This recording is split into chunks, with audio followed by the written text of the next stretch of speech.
they can brave the storm, and so can I. First at 6, you may remember his voice delivering a poignant speech on civil rights at only 12 years old. Months later, his life came to a tragic end.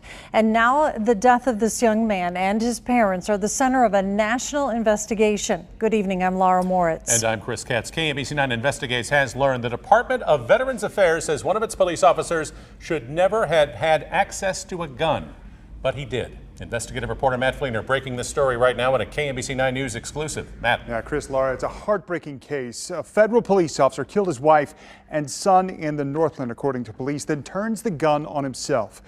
The U.S. Department of Veterans Affairs took steps to keep Jarrell McGeachie Sr. away from a gun, but he got one from the federal facility where he worked anyway and used it in these shootings.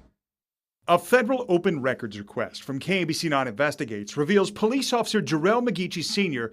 was able to get into the armory at the Eastern Kansas VA Health System in Leavenworth, even with a full order of protection, a restraining order against him. The VA had previously taken McGeachie's credentials and firearm, but even with those restrictions in place, he was able to gain access to the VA armory and retrieve a firearm. Police then say he shot his son Jarrell, his wife Dominique, then killed himself at their Northland home. Somebody definitely needs to be held accountable for this. Family friend Chris Ware has questions. How a police officer with a restraining order restricting access to firearms was able to get into a federal armory. Do we know how he got in there? I may look different. I may look different, But I am somebody. It was February this year. Ware invited 12-year-old Jarrell McGeachie Jr. to speak to a crowd for Black History Month at the Brown v. Board of Education National Historic Landmark in Topeka. I may look different, but I am somebody. Ware brought Jarrell Jr. to Topeka to inspire anyone who would listen. Man, it's just the way he spoke. Jarrell Jr. often did reenactments of civil rights leaders like Martin Luther King Jr. I may be young, but I am somebody. But just a month after this speech, I remember thinking we just lost one of our great future leaders. We did. Ware has been mourning the loss of Jarrell Jr. and his mother Dominique for the past 2 months, wondering why Jarrell Sr. pulled the trigger. That's wow.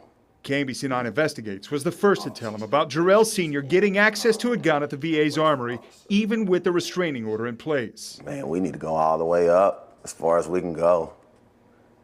I mean, if it's that easy, this could happen tomorrow. KMBC 9 Investigates has tried for days to get answers from the VA. Late Tuesday afternoon, the VA released records showing McGeachie used key card access to get into the armory just before 3:45 in the morning on the morning of the shootings. KMBC 9 Investigates has also learned the VA suspended the police chief, the deputy police chief, and the officer responsible for the armory.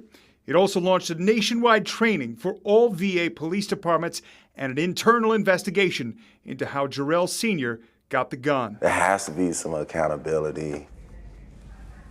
Now, we have reached out to Kansas City, Missouri police. They have confirmed the same gun taken from the police department's armory was used in the shootings. And we are pushing to hear more from the VA in the coming days. And Matt, we know you've been covering this story for months now since it happened. Have we heard from any of the family members? Yeah, we certainly have. Dominique's mother and Jarrell's grandmother says she is absolutely heartbroken over this. She's also demanding accountability. And while she did not want to speak on camera about this, she absolutely wants answers from the VA about this. Well, and these are answers we know you will continue to pursue. Matt, thanks. Well, if you have a tip about this developing story, we certainly want to hear it. Email investigates@kmbc.com.